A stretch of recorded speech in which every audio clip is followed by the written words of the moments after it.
Salam saudara, kita kembali mengikuti Abam. Ini masuk episode 985 Pak Gren. Yuk kita mulai. Baik, pertanyaan pertama datang dari seorang perempuan usia 50 tahun, sudah menikah, memiliki 3 anak di daerah Solo. Shalom Bapak Erasus dan tim yang saya hormati, saya seorang PNS dari Solo. Saya berterima kasih kepada Bapak Eras dan yang sudah membaca dan menjawab pertanyaan pertama saya di Abam episode 958. Ya. Bahkan kemudian Bapak menelpon saya dan menyampaikan akan melatih suami saya menjadi gembala. Di telepon Bapak merupakan door prize yang sangat menggembirakan. Bahkan kami sekeluarga excited. Bapak yang selama ini hanya saya lihat dan dengar di YouTube berkenan berbincang dengan saya. Bahkan anak bungsu saya berkali-kali meminta saya menceritakan apa yang saya perbincangkan dengan Bapak via telepon. Bapak, saya mulai mendengar dan semakin kecanduan dengan Truth.id mulai 2018. Saya Kristen sejak kecil. Namun sesungguhnya banyak yang membuat saya bingung, terutama yang berkaitan dengan Trinitas dan keselamatan di luar Kristen. Saya wanita kritis. Pengajaran yang sebenarnya belum dapat saya terima tersebut, semula saya paksakan untuk saya terima sebagai keyakinan yang tidak perlu penjelasan logis. Namun sejak saya mengikuti pengajaran Bapak, pikiran saya menjadi terbuka dan jelas tentang kekristenan yang mengakomodasi akal pikiran manusia yang merupakan anugerah Bapak di surga. Sekarang tiada hari tanpa Truth.id. Minimal dalam perjalanan pulang bekerja, pasti saya mendengar dari channel favorit ini. Bapak, saya sedang bertumbuh. Namun saya tidak dapat memastikan seberapa kecepatan saya. Yang jelas saya sendiri merasakan perubahan-perubahan dalam cara berpikir dan perilaku saya yang kadang membuat saya sendiri heran. Tetapi kadang muncul dilema seperti saat saya berbuat dosa. Saya merasa malu dengan Tuhan dan menyesali diri. Sehingga malu mendengar Truth.id. Tetapi sebaliknya, jika saya tidak mendengar Truth.id, saya semakin jauh dari Tuhan. Akhirnya saya putuskan apapun yang terjadi, saya tetap mendengar Truth.id. Kalau malu biarlah, yang penting saya kembali kepada Tuhan. Bapak, saya punya kisah hidup yang panjang dan penuh mukjizat. Saya heran bagaimana saya bisa melaluinya. Lebih heran lagi bagaimana sabarnya Tuhan menanti saya menemukan nilai hidup setelah Dia menggarap, bahkan menggocoh atau meninju saya. Ternyata satu nilai hidup baru yang dapat dihayati dan dialami memakan waktu puluhan tahun. Hidup saat ini adalah kesempatan kedua yang Tuhan anugerahkan untuk kami sekeluarga. Saat ini saya merasa Tuhan sedang memberi second main test untuk saya. Ujian kedua terbesar sepertinya. Saya sedang berjuang, tidak mudah saya sedang belajar mendengar suaranya. Bapak, berkaitan dengan persekutuan House of Truth atau HOT yang saya ceritakan dulu, saya sudah menyampaikan kepada teman-teman bahwa sekali waktu Bapak akan video call dengan kami. Mereka dengan senang hati menyetujui. Jadi jika Bapak berkenan mengagendakan, kami menanti video call dari Bapak. Oh iya, persekutuan mendatang kami hari Kamis 18 April 2024 pukul 7 malam. Atau manut longgarnya Bapak. Yang jelas hari Kamis 2 minggu sekali. Bapak, masih banyak yang ingin saya sampaikan, mungkin di episode mendatang. Terima kasih dari hati yang tulus untuk pengajaran Bapak, mutiara tak ternilai yang saya temukan dari ketidaksengajaan. Salam hormat untuk Bapak Yehuda. Oke. Nanti diingetin ya, ini serius nih. Senang Bu, kita membuat House of Truth. House of Truth juga bisa menjadi wadah ini nah. House of Truth bisa menjadi wadah Abam. Oke, ini kami sambut dengan baik Bu, kami senang menjadi keluarga Ibu dan Ibu menjadi keluarga kami. Saya usahakan, saya agendakan, saya bisa video call nanti. Tuhan berkati. Ya. Baik, selanjutnya dari seorang pria yang sudah menikah, memiliki 1 anak, tinggal di Kendari, Sulawesi Tenggara. Shalom Pak Eras, ada 2 hal yang mau saya tanyakan. Yaitu yang pertama, saya mau bertanya. Saya sama istri mau bercerai, tapi saya tidak mau cerai. Tempo hari setelah ribut besar, saya tanya sama dia mau ikut saya atau berpisah dan dia pilih mau berpisah. Kemudian tempo hari juga sebelum ini, saya tanya sama dia pilih saya atau temannya dan dia pilih temannya perempuan.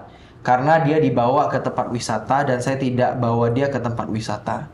Pak Eras, apakah yang saya lakukan ini betul atau tidak? Salah sekali. Anda tidak boleh tanya kepada kepada istri atau semua Bapak Ibu, jangan tanya, you mau cerai atau tidak.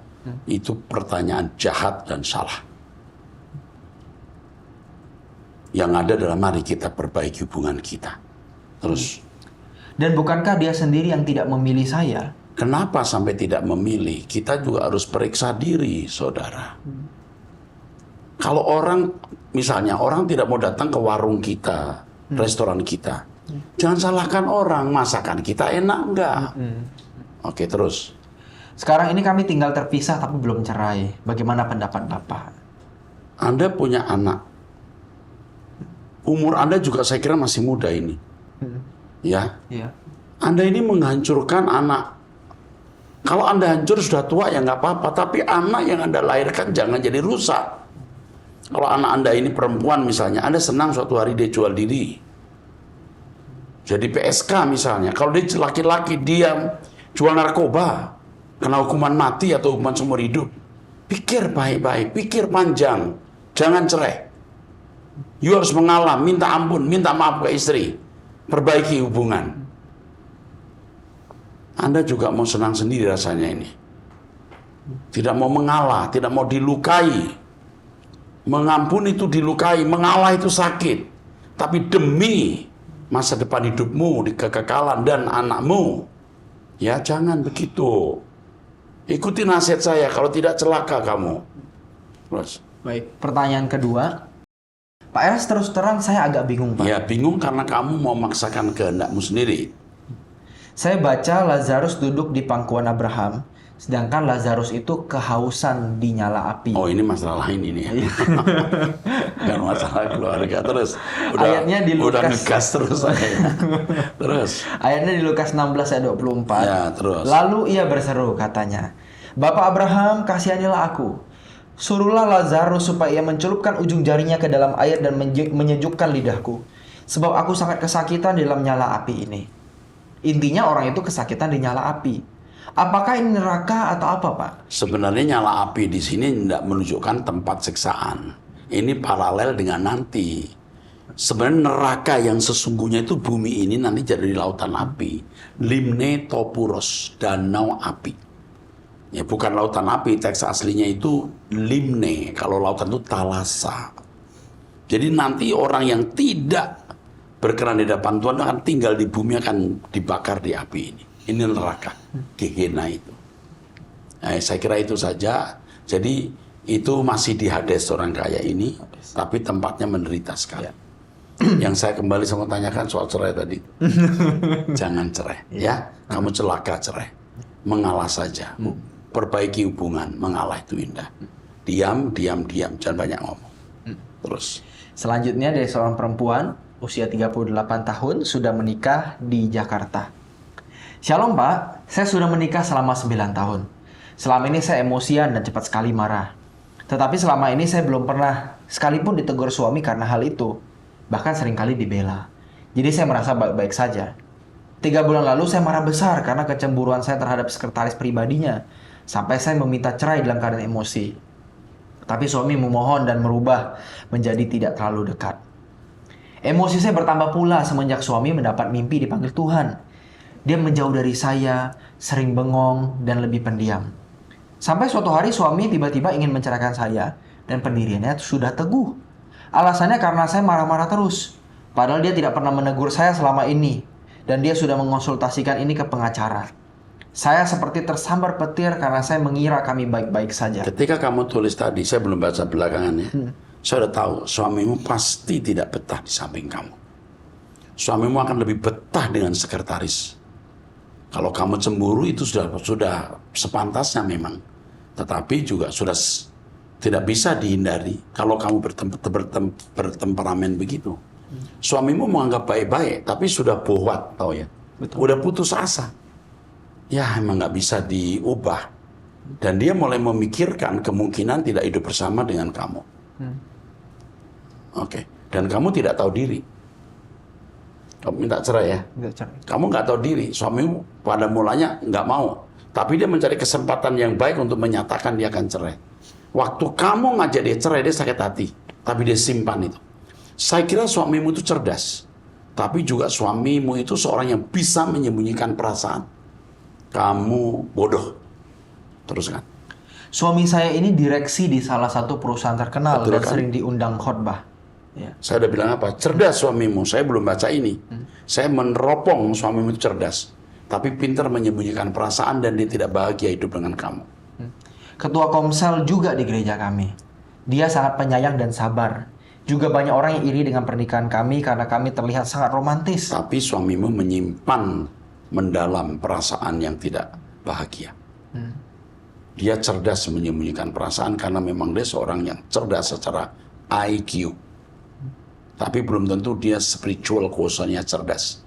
Karena kalau SQ-nya cerdas, dia tidak minta cerai. Oke, terus. Saya memohon ampun dan minta kesempatan untuk berubah dan bertobat. Dia kasih waktu 1 bulan untuk melihat perubahan saya yang menurutnya tidak akan pernah bisa berubah karena Ya sudah kan? menjadi karakter. Ya kan, dia waktu you marah, dia diem, dia sudah berpikir, kamu nggak bisa dirubah. Saya belum membaca loh. Saya belum membaca tulisan ini. Terus. Tapi sekarang belum 1 bulan, dia sudah tidak mau lagi sekamar dengan saya. Alasannya karena takut kalau lihat saya. Ya, Dia juga tidak mau disentuh. Dia pindahkan semua barang-barangnya ke kamar tamu. Semua WhatsApp pun dia tidak pernah jawab. Pulang setiap hari lewat tengah malam. Alasannya karena sengaja biar pulang langsung tidur. Dia sudah terluka sekali, nak. Kamu tidak tahu diri. Kamu tidak tahu diuntung punya suami yang baik, cerdas, dan berduit. Tapi kamu tidak tahu diri. Ini berat. Terus. Weekend pun pagi-pagi sudah pergi lagi. Saya sangat sakit melihat perubahannya yang berbeda sekali selama ini. Oh ya, dia sudah mulai menghukum kamu. Terus. Setiap hari saya hanya menangis karena diperlakukan seperti saya tidak ada. Dia dendam dan sekarang di saatnya melampiaskan dendamnya. Pernah 1 hari saya suruh anak komselnya yang dekat dengan tempatnya untuk kasih bukti foto atau video bersama dia. Video dia bersama sekretarisnya di sebuah rumah sakit. Yang mengejutkan, dia ikut keluar dari ruangan dokter kandungan bersama sekretarisnya itu dan anaknya. Namun anak ini ketahuan sama suami sedang video. Dia marah besar ke saya karena merasa dicurigai dan orang lain tahu keadaan kami. Semenjak itu dia seperti benci setiap melihat saya. Katanya, belum juga sebulan sudah buat ulah. Udahlah, selesaikan saja. Apa yang harus saya lakukan, Pak? Kalau dia tidak mau melihat saya, bagaimana mau lihat perubahan saya? Saya betul-betul merasa bersalah dan mau bertobat dengan sungguh-sungguh supaya suami mau memaafkan saya. Sebenarnya 1 bulan yang diberikan kepada kamu itu hanya sandiwara. Dia tidak serius. Kalau dia memberi waktu nggak 1 bulan, 1 tahun. Dia tidak serius mau hidup lama dengan kamu. Dia hanya beri 1 bulan, nak. Terus. Mama saya jemaat setia Bapak semenjak saya kecil. Setiap ibadah di Arta Gading, Mama jarang sekali absen. Bahkan saya dibaptis waktu umur 12 tahun sama Pak Eras. Waduh. Mama tinggal dengan saya. Mama pun diperlakukan suami seperti melihat setan dan suami tidak mau disentuh lagi pundaknya. Hal biasa yang Mama lakukan padanya. Sedih dan marah saya melihatnya. Tapi saya bertahan semua karena salah saya selama ini. Mama masih terus ada di rumah karena tidak mau meninggalkan saya dalam keadaan seperti ini. Saya harus seperti apa, Pak? Saya takut sekali kalau akhirnya suami menceraikan saya. Terima kasih untuk Masih ada jalan Tuhan keluar. memberkati. Kamu tidak tahu diri, ya? Ini nggak punya anak kan ya? Tidak dicantumkan. Tidak dicantumkan. Nanti dilayani Bu Esther aja. Ini masalah berat. Masalah berat. Tapi saya melihat suaminya itu licik. Tahu? Iya. Suaminya licik. Waktu dia menikah bulan madu, dia mulai melihat istrinya ternyata tidak seperti harapannya dia. Dia mulai berpikir ulang. Ketika istrinya marah-marah, dia seperti tidak marah. Itu dia bermain. Cerdas sekali. Tapi licik. Mestinya waktu istrinya marah, dia nggak suka, dia bilang, kenapa kau marah-marah? Jangan begitu dong. Nah, masih diperbaiki. Betul. Ini tidak. Didorong untuk jadi rusak. Licik. Dia bukan di gereja kita. Sehingga nuraninya tidak terasah. Saya tahu gereja ini gereja yang lebih banyak anak mudanya. Sedih dengarnya. Tapi kita perbaiki dulu dan kita masih berharap Tuhan beri mujizat. Ya, kalaupun suami harus maksa cerai, ya nanti bagaimanalah. Bukan tanpa alasan kalau si wanita ini curiga sama suaminya. Kan dia udah melihat suaminya pergi ke dokter sama sekretaris, apa segala itu ya. Anaknya sekretaris juga. Iya, udah ini sudah kedekatan itu. Aduh, sedih sekali ya. Coba nanti dilayani ya pribadi ya. Ini buat wanita-wanita yang lain jangan tidak tahu diri. Kalau punya suami yang baik, suami yang berduit apa. Ini suami yang juga belum matang, jiwanya juga belum utuh. Dia belum mendengar suara kebenaran. Jangan begitu. Ibu-ibu tuh ya, kalau suami sampai selingkuh, suami sampai meninggalkan rumah, itu ada saham ibu di situ, sekian persen. Istri baik saja belum tentu suami baik, apalagi istri tidak baik. Istri baik saja suami bisa tidak baik, apalagi kalau istri tidak baik. Yang marah-marah, yang nggak melayani dengan baik, dan mulutnya banyak ngomong, banyak komentar. Suami tidak teduh, ya. Karena tidak ada keteduhan, suami ikut nggak teduh. Dia cari keteduhan di luar. Ingat ya, ibu-ibu yang suaminya sampai tidak setia, selingkuh, lari, meninggalkan rumah. Kemungkinan tidak mutlak ya. Ibu punya saham dalam kesalahan itu. Oke, teruskan. Ya. Selanjutnya masih ada seorang perempuan usia 31 tahun, single di daerah Palu. Shalom Pak Pendeta, saya mau bertanya Pak. Apakah saya mendapatkan karma karena masa lalu saya selalu menyakiti hati laki-laki yang saat itu sudah menyayangi dan benar-benar serius untuk menikahi saya? Dulunya, saat saya berpacaran dengan lelaki, jika ada hal yang mengganjal dari fisik atau tingkah lelaki tersebut yang saya tidak sukai, maka saat itu juga saya memutuskannya. Saya berpikir, saya ini seorang wanita dan meninggalkan lelaki yang terbaik untuk masa depan saya kelak. Menginginkan laki-laki yang terbaik. Dan menginginkan lelaki yang terbaik untuk masa depan saya kelak, yang bisa membimbing saya dan bisa merubah keturunan. Sehingga saat ini saya mendapati lelaki yang sebenarnya bukan tipe idaman, tetapi saya begitu menyayanginya. Saya menerima apapun yang dia lakukan terhadap saya dan saya menurunkan ego. Tapi dia lebih memilih wanita pilihannya di masa lalunya. Saya sempat berpikir ingin ke orang pintar, melihat apakah ada yang menutupi jodoh saya dari orang-orang yang sudah saya sakiti di masa lalu. Maaf Pak Pendeta, saya bingung menceritakan ini kemana. Saudara, keluarga, ataupun teman, itu tidak memungkinkan menurut saya. Bahkan saya takut untuk bercerita ke seorang hamba Tuhan di gereja saya. Mohon responnya Pak Pendeta, terima kasih. Begini. Yang pertama, masa lalu dikubur. Masa lalu harus dikubur. Kalau kamu merasa pernah punya kesalahan terhadap orang, kau minta ampun kepada Tuhan, itu close case. Ya, close case. Case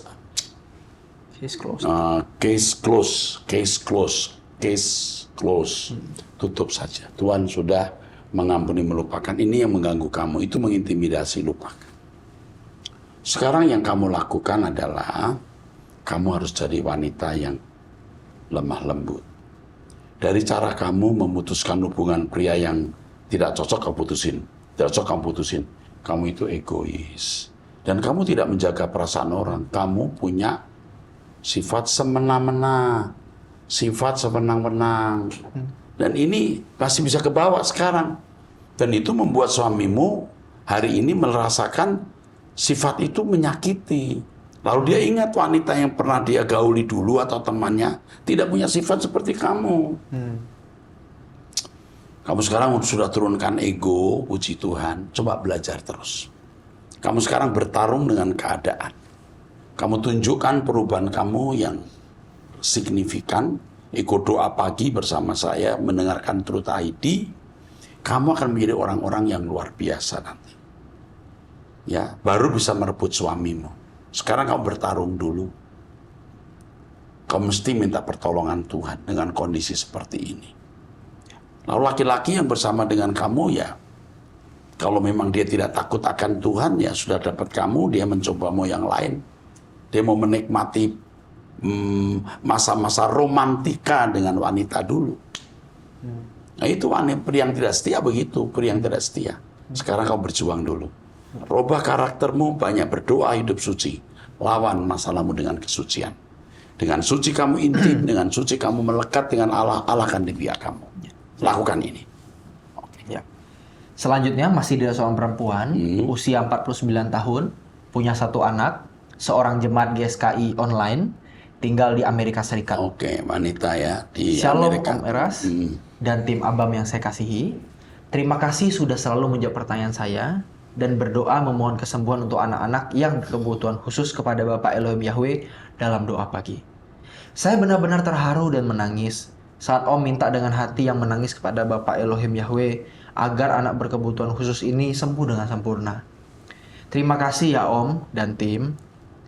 Om seorang gembala yang baik. Dan ini WhatsApp saya yang ketiga kalinya. Saya sangat diberkati dengan khotbah-khotbah Om sejak saya di Jakarta sampai di sini di Amerika Serikat. Om, keluarga besar saya di sini tidak ada yang menikah sampai anak mereka besar. Inilah kehidupan di sini, kering rohani. Hanya saya dan suami saya Om yang menikah diberkati di gereja. Yang saya mau tanyakan, apa keluarga saya ini bisa selamat? Mereka tidak ada agama dan tidak percaya Tuhan, tapi mereka baik hati. Bukankah hidup bersama tanpa menikah termasuk berzina dan dilarang firman Tuhan? Terima kasih ya Om dan tim Abam. Doa kami untuk kesehatan Om Eras dan keluarga serta para tim Abam. Salam langit baru bumi baru dan God bless you. Standar hidup di Amerika memang sudah rusak ya. Ini menyedihkan. Negara Kristen tapi tidak menunjukkan nilai-nilai kekristenan. Saya tidak bisa menilai keluarga kamu itu bagaimana. Karena kamu tidak memberikan data yang lengkap. Tapi kalau kumpul kebo seperti itu isyarat melawan Tuhan. Itu ya. Udah tahu bahwa menikah itu harus diberkati lalu tidak. Itu melawan. Jadi ini masalah yang besar. Jadi sekarang kamu berdoa saja agar mereka sadar dan tidak main-main dengan hidup. Ya. Tapi nggak disebut punya anak ya. Tidak menikah atau tidak menikah diberkati. Tidak menikah diberkati. Nah, maksudnya begitu. Ya kamu jadi berkatlah. Kamu nggak bisa bicara sekarang, tapi kamu bisa menjadi berkat. Lakukan itu. Oke, saya kira cukup itu dulu ya. Nggak bisa mendalam. Tapi kamu harus ikut saya terus doa pagi, dengarkan khotbah supaya kamu bisa menjadi terang dan garam di tengah-tengah kegelapan masyarakat Barat. Oke, teruskan. Selanjutnya dari seorang pria 33 tahun, seorang karyawan swasta di Riau. Shalom Pak Eras, Bapak Rohaniku. Semoga sehat dan dalam lindungannya. Sebelumnya saya mengerti bahwa Tuhan menghargai suatu jeripayah. Namun apabila memungkinkan, apakah Tuhan berkenan juga terhadap orang yang mengambil jalan pintas? Maksudnya tidak terlalu berjeripayah. Untuk memperoleh suatu pencapaian selama tidak melampaui batasan. Atau masih lebih berkenan terhadap kerja keras mereka yang sampai berdarah-darah. Dengan kata lain, upahnya akan lebih melimpah dibanding yang berjalan pintas itu. Terima kasih, Tuhan memberkati. Yang pertama, baik kamu makan atau minum, melakukan semua untuk Tuhan. Hidup kita itu harus hanya untuk menyenangkan Tuhan. Setelah itu pasti orang memberi yang terbaik. Kalau kerja ya kerja giat, keras, pasti. Nah, tapi masalahnya apa pekerjaan tersebut? Kalau orang workaholic, kerja keras hanya karena memang mau sukses, banyak duit, salah. Ya, ada orang yang mau kerja keras, rileks saja, yang penting dijalani, tapi hanya karena mau senang, salah juga. Jadi apapun yang kita lakukan itu harus untuk kemuliaan Tuhan. Dan yang saya pahami, kalau orang hidup untuk kemuliaan Tuhan pasti bekerja maksimal.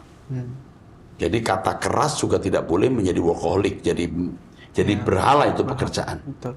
Kalau motifnya benar, Roh Kudus akan pimpin sehingga orang akan presisi dalam semua tindakannya. Amin. Ya. Baik. Selanjutnya, masih dari seorang pria, usia 39 tahun, sudah menikah, punya satu anak, tinggal di Manado.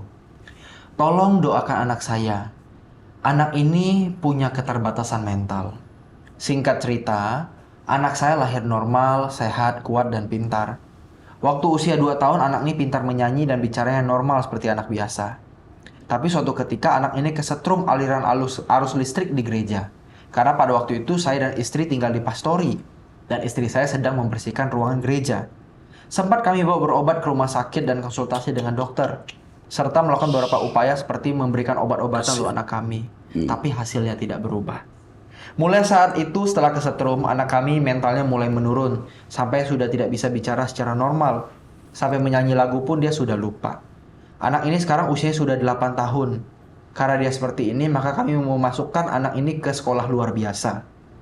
Pak Eras yang sangat saya kasihi, di waktu anak ini belum lahir saya sempat buat janji kepada Tuhan.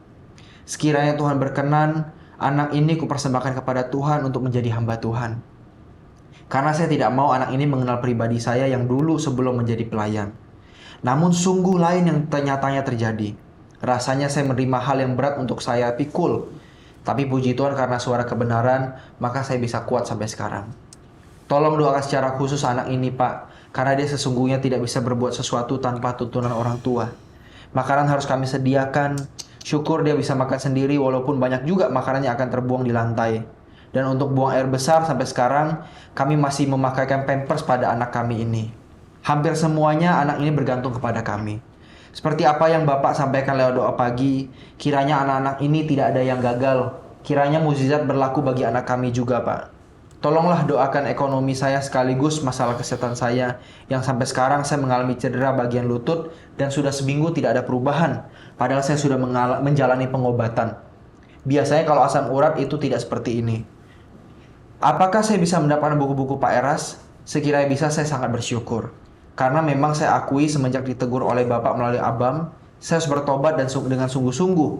Maka saya benar-benar memutuskan untuk lebih serius lagi dalam pelayanan. Dan puji Tuhan, Pak, ada beberapa rekan yang mengajak saya buat komsel dan di dalamnya mereka berharap kepada saya untuk memimpin. Tapi saya katakan kalau bisa doakan dulu sambil saya berusaha memikirkan seperti apa nantinya. Sebelumnya terima kasih, Tuhan Yesus memberkati Bapak Eras bersama tim yang ada. Ini dihubungi untuk membuka House of Truth. Kalau anakmu kesetrum bisa berubah negatif, ya, terus saya akan minta Tuhan setrum anakmu untuk bisa dipulihkan. Dan ini yang sebenarnya saya doakan tiap hari. Allah masih hidup dan selalu hidup dan abadi. Allah hadir. Anak-anak, cucu-cucu saya sempurna. Tapi saya melihat ada anak-anak dan cucu-cucu orang tidak sempurna. Saya sering bertanya apa yang harus saya lakukan Tuhan untuk membayar harganya supaya Allah menyembuhkan semua anak yang berkebutuhan khusus di lingkungan saya ini. Peserta Abam, yang peserta doa pagi. Saya itu menjadi pergumulan saya. Yang dulu saya karena sibuk suara kebenaran, saya menganggap itu sudah tidak perlu. Sekarang saya baru sadar bahwa kita harus menghadirkan kuasa Tuhan untuk menyelesaikan masalah-masalah yang tidak terselesaikan. Saya akan berdoa untuk anakmu. Kamu harus berdoa bahwa Tuhan bisa punya strum untuk mengembalikan kesehatan anakmu. Ya, oke. Terakhir sekarang. Baik. Selanjutnya ada seorang perempuan 67 tahun, sudah menikah, memiliki 1 anak dan 2 cucu, berdomisili di Australia. Shalom, puji Tuhan Bapak Pendeta Erastus. Satu kalimat yang Bapak ucapkan di Abam 978 yaitu, minta kepada Bapak Elohim Yahweh, agar nama kita ada di hati Bapak Yahweh.